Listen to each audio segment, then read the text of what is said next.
Foundation Stones to Happiness and Success. By James Allen. Editor's Preface. This is one of the last MSS written by James Allen. Like all his works, it is eminently practical. He never wrote theories, or for the sake of writing, or to add another to his many books, but he wrote when he had a message, and it became a message only when he had lived it out in his own life, and knew that it was good. Thus he wrote facts, which he had proven by practice. To live out the teaching of this book faithfully in every detail of life will lead one to more than happiness and success, even to blessedness, satisfaction, and peace. Lily L. Allen. Bringaloo, Ilfracombe, England. Forward. How does a man begin the building of a house? He first secures a plan of the proposed edifice, and then proceeds to build according to the plan, scrupulously following it in every detail, beginning with the foundation. Should he neglect the beginning on a mathematical plan, his labor would be wasted, and his building, should it reach completion without tumbling to pieces, would be insecure and worthless. The same law holds good in any important work. The right beginning and first essential is a definite mental plan on which to build. Nature will have no slipshod work, no slovenliness, and she annihilates confusion, or rather, confusion is in itself annihilated. Order, definiteness, purpose, eternally prevail, and he who in his operations ignores these mathematical elements at once deprives himself of substantiality, completeness, happiness, and success. James Allen. 1. Right principles. It is wise to know what comes first, and what to do first. To begin anything in the middle or at the end is to make a muddle of it. The athlete who began by breaking the tape would not receive the prize. He must begin by facing the starter and towing the mark, and even then a good start is important if he is to win. The pupil does not begin with algebra and literature, but with counting and ABC. So in life, the businessmen who begin at the bottom achieve the more enduring success, and the religious men who reach the highest heights of spiritual knowledge and wisdom are they who have stooped to serve a patient apprenticeship to the humbler tasks, and have not scorned the common experiences of humanity, or overlooked the lessons to be learned from them. The first things in a sound life, and therefore, in a truly happy and successful life, are right principles. Without right principles to begin with, there will be wrong practices to follow with, and a bungled and wretched life to end with. All the infinite variety of calculations which tabulate the commerce and science of the world, come out of the 10 figures, all the hundreds of thousands of books which constitute the literature of the world, and perpetuate its thought and genius, are built up from the 26 letters. The greatest astronomer cannot ignore the 10 simple figures. The profoundest man of genius cannot dispense with the 26 simple characters. The fundamentals in all things are few and simple, yet without them there is no knowledge and no achievement. The fundamentals, the basic principles in life, or true living, are also few and simple, and to learn them thoroughly, and study how to apply them to all the details of life, is to avoid confusion, and to secure a substantial foundation for the orderly building up of an invincible character and a permanent success, and to succeed in comprehending those principles in their innumerable ramifications in the labyrinth of conduct, is to become a master of life. The first principles in life are principles of conduct. To name them is easy.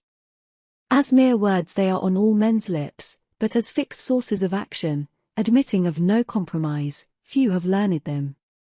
In this short talk I will deal with 5 only of these principles. These 5 are among the simplest of the root principles of life, but they are those that come nearest to the everyday life, for they touch the artisan, the businessman, the householder, the citizen at every point.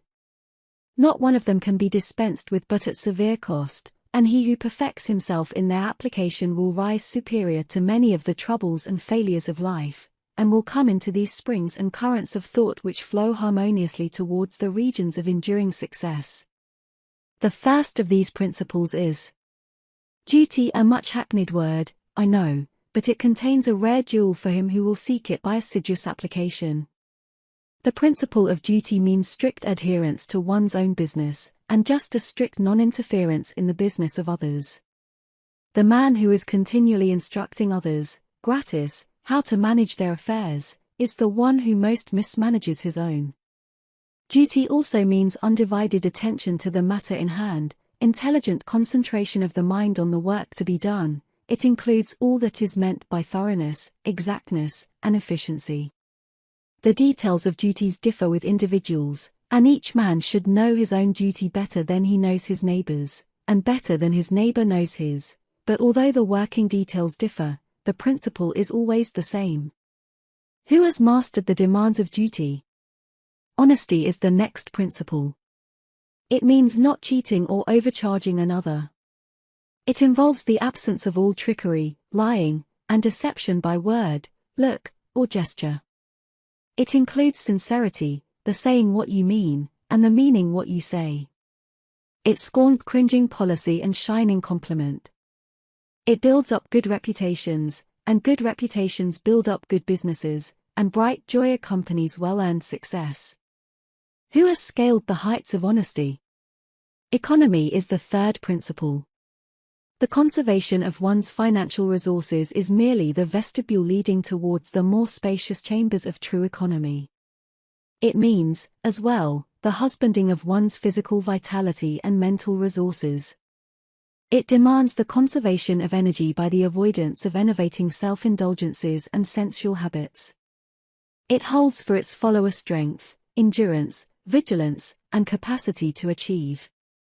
It bestows great power on him who learns it well. Who has realized the supreme strength of economy? Liberality follows economy. It is not opposed to it. Only the man of economy can afford to be generous. The spendthrift, whether in money, vitality, or mental energy, wasted so much on his own miserable pleasures as to have none left to bestow upon others. The giving of money is the smallest part of liberality. There is a giving of thoughts, and deeds, and sympathy, the bestowing of goodwill, the being generous towards calumniators and opponents. It is a principle that begets a noble, far-reaching influence. It brings loving friends and staunch comrades, and is the foe of loneliness and despair. Who has measured the breadth of liberality? Self-control is the last of these 5 principles, yet the most important. Its neglect is the cause of vast misery, innumerable failures, and tens of thousands of financial, physical, and mental wrecks. Show me the businessman who loses his temper with a customer over some trivial matter, and I will show you a man who, by that condition of mind, is doomed to failure. If all men practiced even the initial stages of self-control, anger, with its consuming and destroying fire, would be unknown. The lessons of patience, purity, gentleness, kindness, and steadfastness, which are contained in the principle of self-control, are slowly learned by men, yet until they are truly learned a man's character and success are uncertain and insecure. Where is the man who has perfected himself in self-control? Where he may be, he is a master indeed. The 5 principles are 5 practices, 5 avenues to achievement, and 5 sources of knowledge. It is an old saying and a good rule that practice makes perfect, and he who would make his own the wisdom which is inherent in those principles, must not merely have them on his lips, they must be established in his heart. To know them and receive what they alone can bring, he must do them, and give them out in his actions. 2. Sound methods. From the 5 foregoing right principles, when they are truly apprehended and practiced, will issue sound methods. Right principles are manifested in harmonious action, and method is to life what law is to the universe. Everywhere in the universe there is the harmonious adjustment of parts, and it is this symmetry and harmony that reveals a cosmos, as distinguished from chaos. So in human life, the difference between a true life and a false, between one purposeful and effective and one purposeless and weak, is one of method. The false life is an incoherent jumble of thoughts, passions, and actions. The true life is an orderly adjustment of all its parts. It is all the difference between a mass of lumber and a smoothly working efficient machine. A piece of machinery in perfect working order is not only a useful, but an admirable and attractive thing, but when its parts are all out of gear, and refuse to be readjusted, its usefulness and attractiveness are gone, and it is thrown on the scrap heap. Likewise, a life perfectly adjusted in all its parts so as to achieve the highest point of efficiency, is not only a powerful, but an excellent and beautiful thing, whereas a life confused, inconsistent, discordant, is a deplorable exhibition of wasted energy. If life is to be truly lived, method must enter into, and regulate, every detail of it, as it enters and regulates every detail of the wondrous universe of which we form a part. One of the distinguishing differences between a wise man and a foolish is, that the wise man pays careful attention to the smallest things, while the foolish man slurs over them, or neglects them altogether. Wisdom consists in maintaining things on their right relations, in keeping all things, the smallest as well as the greatest, in their proper places and times. To violate order is to produce confusion and discord, and unhappiness is but another name for discord. The good businessman knows that system is 3 parts of success, and that disorder means failure. The wise man knows that disciplined, methodical living is 3 parts of happiness, and that looseness means misery. What is a fool but one who thinks carelessly, acts rashly, and lives loosely? What is a wise man but one who thinks carefully, acts calmly, and lives consistently? The true method does not end with the orderly arrangement of the material things and external relations of life. This is but its beginning. It enters into the adjustment of the mind, the discipline of the passions, the elimination and choice of words in speech, the logical arrangement of the thoughts, and the selection of right actions. To achieve a life rendered sound, successful, and sweet by the pursuance of sound methods, one must begin, not by neglect of the little everyday things, but by assiduous attention to them. Thus the hour of rising is important, and its regularity significant, as also are the timing of retiring to rest, and the number of hours given to sleep. Between the regularity and irregularity of meals, and the care and carelessness with which they are eaten, is all the difference between a good and bad digestion, with all that this applies, and an irritable or comfortable frame of mind, with its train of good or bad consequences, for, attaching to these meal times and meal ways are matters of both physiological and psychological significance. The due division of hours for business and for play, not confusing the two, the orderly fitting in of all the details of one's business, times for solitude, for silent thought and for effective action, for eating and for abstinence, all these things must have their lawful place in the life of him whose daily round is to proceed with the minimum degree of friction, who is to get the most of usefulness, influence, and joy out of life. But all this is but the beginning of that comprehensive method which embraces the whole life and being. When this smooth order and logical consistency is extended to the words and actions, to the thoughts and desires, then wisdom emerges from folly, and out of weakness comes power sublime. When a man so orders his mind as to produce a beautiful working harmony between all its parts, then he reaches the highest wisdom, the highest efficiency, the highest happiness. But this is the end, and he who would reach the end must begin at the beginning. He must systematize and render logical and smooth the smallest details of his life, proceeding step by step towards the finished accomplishment. But each step will yield its own particular measure of strength and gladness. To sum up, method produces that smoothness which goes with strength and efficiency.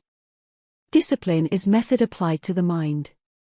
It produces that calmness which goes with power and happiness. Method is working by rule, discipline is living by rule. But working and living are not separate, they are but two aspects of character, of life. Therefore, be orderly in work, be accurate in speech, be logical in thought. Between these and slovenliness, inaccuracy and confusion, is the difference between success and failure, music and discord, happiness and misery.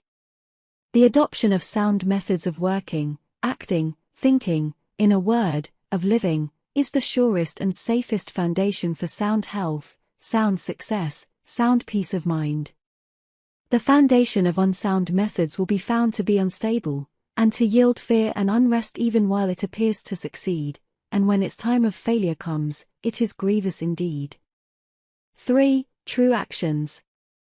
Following on right principles and methods come true actions. One who is striving to grasp true principles and work with sound methods will soon come to perceive that details of conduct cannot be overlooked, that, indeed, those details are fundamentally distinctive or creative, according to their nature, and are, therefore, of deep significance and comprehensive importance, and this perception and knowledge of the nature and power of passing actions will gradually open and grow within him as an added vision, a new revelation. As he acquires this insight, his progress will be more rapid, his pathway in life more sure, his days more serene and peaceful. In all things he will go the true and direct way, unswayed and untroubled by the external forces that play around and about him. Not that he will be indifferent to the welfare and happiness of those about him, that is quite another thing, but he will be indifferent to their opinions, to their ignorance, to their ungoverned passions. By true actions, indeed, is meant acting rightly towards others, and the right door knows that actions in accordance with truth are but for the happiness of those about him, and he will do them even though an occasion may arise when someone near to him may advise or implore him to do otherwise. True actions may easily be distinguished from false by all who wish so to distinguish in order that they may avoid false action, and adopt true. As in the material world we distinguish things by their form, color, size, etc., choosing those things which we require, and putting by those things which are not useful to us, so in the spiritual world of deeds, we can distinguish between those that are bad and those that are good by their nature, their aim, and their effect, and can choose and adopt those that are good, and ignore those that are bad. In all forms of progress, avoidance of the bad always precedes acceptance and knowledge of the good, just as a child at school learns to do its lessons right by having repeatedly pointed out to it how it has done them wrong. If one does not know what is wrong and how to avoid it, how can he know what is right and how to practice it? Bad, or untrue, actions are those that spring from a consideration of one's own happiness only, and ignore the happiness of others, that arise in violent disturbances of the mind and unlawful desires, or that call for concealment in order to avoid undesirable complications. Good or true actions are those that spring from a consideration for others, that arise in calm reason and harmonious thought framed on moral principles, or that will not involve the door in shameful consequences if brought into the full light of day. The right door will avoid those acts of personal pleasure and gratification which by their nature bring annoyance, pain, or suffering to others, no matter how insignificant those actions may appear to be. He will begin by putting away these. He will gain a knowledge of the unselfish and true by first sacrificing the selfish and untrue. He will learn not to speak or act in anger, or envy, or resentment, but will study how to control his mind, and will restore it to calmness before acting, and, most important of all, he will avoid, as he would the drinking of deadly poison, those acts of trickery, deceit, double-dealing, in order to gain some personal profit of advantage, and which lead, sooner or later, to exposure and shame for the doer of them. If a man is prompted to do a thing which he needs to conceal, and which he would not lawfully and frankly defend if it were examined of witness, he should know by that it is a wrong act and therefore to be abandoned without a further moment's consideration. The carrying out of this principle of honesty and sincerity of action, too, will further lead him into such a path of thoughtfulness in right doing as will enable him to avoid doing those things which would involve him in the deceptive practices of other people. Before signing papers, or entering into verbal or written arrangements, or engaging himself to others in any way at their request, particularly if they be strangers, he will first inquire into the nature of the work or undertaking, and so, enlightened, he will know exactly what to do, and will be fully aware of the import of his action. To the right door, thoughtlessness is a crime. Thousands of actions done with good intent lead to disastrous consequences because they are acts of thoughtlessness, and it is well said that the way to hell is paved with good intentions. The man of true actions is, above all things, thoughtful. Be ye therefore wise as serpents and harmless as doves. The term thoughtlessness covers a wide field in the realm of deeds. It is only by increasing in thoughtfulness that a man can come to understand the nature of actions, and can, thereby, acquire the power of always doing that which is right. It is impossible for a man to be thoughtful and act foolishly. Thoughtfulness embraces wisdom. It is not enough that an action is prompted by a good impulse or intention, it must arise in thoughtful consideration if it is to be a true action, and the man who wishes to be permanently happy in himself and a power for good to others must concern himself only with true actions. "I did it with the best of intentions," is a poor excuse from one who has thoughtlessly involved himself in the wrongdoing of others. His bitter experience should teach him to act more thoughtfully in the future. True actions can only spring from a true mind, and therefore while a man is learning to distinguish and choose between the false and the true, he is correcting and perfecting his mind, and is thereby rendering it more harmonious and felicitous, more efficient and powerful. As he acquires the inner eye to clearly distinguish the right in all the details of life, and the faith and knowledge to do it, he will realize that he is building the house of his character and life upon a rock which the winds of failure and the storms of persecution can never undermine. 4. True speech. Truth is known by practice only. Without sincerity there can be no knowledge of truth, and true speech is the beginning of all sincerity. Truth in all its native beauty and original simplicity consists in abandoning and not doing all those things which are untrue, and in embracing and doing all those things which are true. True speech is therefore one of the elementary beginnings in the life of truth. Falsehood, and all forms of deception, slander and all forms of evil speaking, these must be totally abandoned and abolished before the mind can receive even a small degree of spiritual enlightenment. The liar and slanderer is lost in darkness, so deep is his darkness that he cannot distinguish between good and evil, and he persuades himself that his lying and evil speaking are necessary and good, that he is thereby protecting himself and other people. Let the would-be student of higher things look to himself and beware of self-delusion. If he is given to uttering words that deceive, or to speaking evil of others, if he speaks in insincerity, envy, or malice, then he has not yet begun to study higher things. He may be studying metaphysics, or miracles, or psychic phenomena, or astral wonders, he may be studying how to commune with invisible beings, to travel invisibly during sleep, or to produce curious phenomena, he may even study spirituality theoretically and as a mere book study, but if he is a deceiver and a backbiter, the higher life is hidden from him.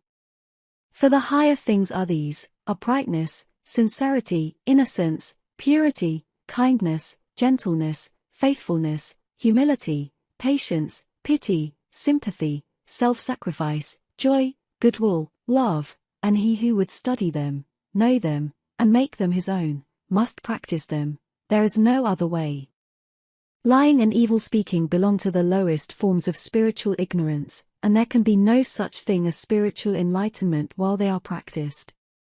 Their parents are selfishness and hatred.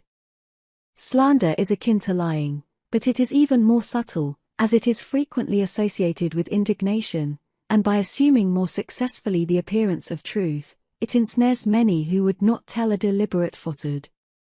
For there are two sides to slander: there is the making of repeating of it, and there is the listening to it and acting upon it. The slanderer would be powerless without a listener. Evil words require an ear that is receptive to evil in which they may fall, before they can flourish. Therefore he who listens to a slanderer, who believes it, and allows himself to be influenced against the person whose character and reputation are defamed, is in the same position as the one who framed or repeated the evil report. The evil speaker is a positive slanderer, the evil listener is a passive slanderer. The two are cooperators in the propagation of evil. Slander is a common vice and a dark and deadly one. An evil report begins in ignorance, and pursues its blind way in darkness. It generally takes its rise in a misunderstanding.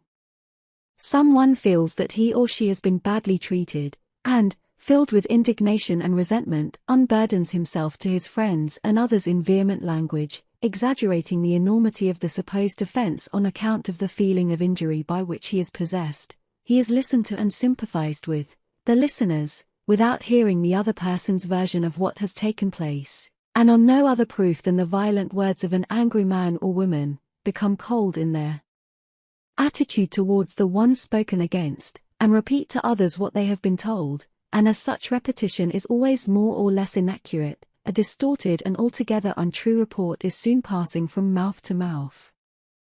It is because slander is such a common vice that it can work the suffering and injury that it does. It is because so many, not deliberate wrongdoers, and unconscious of the nature of the evil into which they so easily fall, are ready to allow themselves to be influenced against one whom they have hitherto regarded as honorable, that an evil report can do its deadly work.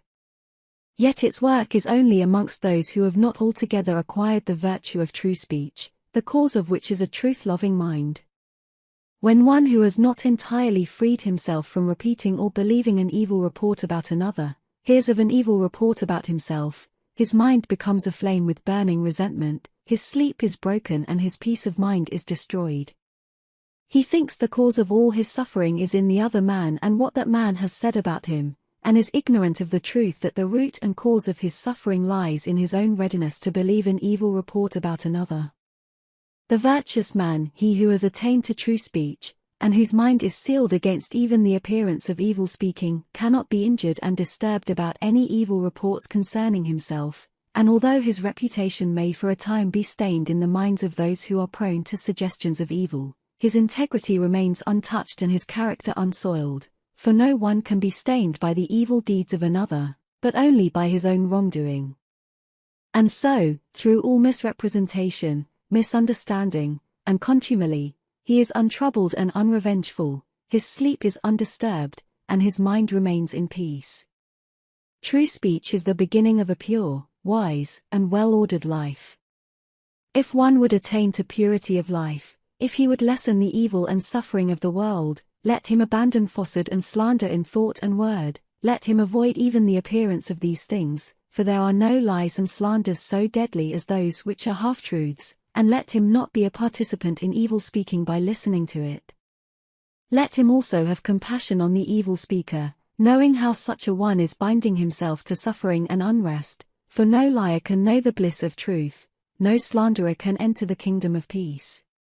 By the words which he utters is a man's spiritual condition declared, by these also is he finally and infallibly adjudged, for as the divine master of the Christian world has declared, by thy words shalt thou be justified, and by thy words shalt thou be condemned. 5. Equal-mindedness. To be equally-minded is to be peacefully-minded, for a man cannot be said to have arrived at peace who allows his mind to be disturbed and thrown off the balance by occurrences. The man of wisdom is dispassionate, and meets all things with the calmness of a mind in repose and free from prejudice. He is not a partisan, having put away passion, and he is always at peace with himself and the world, not taking sides nor defending himself, but sympathizing with all. The partisan is so convinced that his own opinion and his own side is right, and all that goes contrary to them is wrong, that he cannot think there is any good in the other opinion and the other side. He lives in a continual fever of attack and defense, and has no knowledge of the quiet peace of an equal mind. The equal-minded man watches himself in order to check and overcome even the appearance of passion and prejudice in his mind, and by so doing he develops sympathy for others, and comes to understand their position and particular state of mind, and as he comes to understand others, he perceives the folly of condemning them and opposing himself to them. Thus there grows up in his heart a divine charity which cannot be limited, but which is extended to all things that live and strive and suffer. When a man is under the sway of passion and prejudice he is spiritually blind. Seeing nothing but good in his own side, and nothing but evil in the other, he cannot see anything as it really is, not even his own side, and not understanding himself, he cannot understand the hearts of others, and thinks it is right that he should condemn them. Thus there grows up in his heart a dark hatred for those who refuse to see with him and who condemn him in return. He becomes separated from his fellow men, and confines himself to a narrow torture chamber of his own making. Sweet and peaceful are the days of the equal-minded man, fruitful in good, and rich in manifold blessings. Guided by wisdom, he avoids those pathways which lead down to hatred and sorrow and pain, and takes those which lead up to love and peace and bliss. The occurrences of life do not trouble him, nor does he grieve over those things which are regarded by mankind as grievous, but which must befall all men in the ordinary course of nature. He is neither elated by success nor cast down by failure. He sees the events of his life arrayed in their proper proportions, and can find no room for selfish wishes or vain regrets, for vain anticipations and childish disappointments. And how is this equal-mindedness, this blessed state of mind and life, acquired?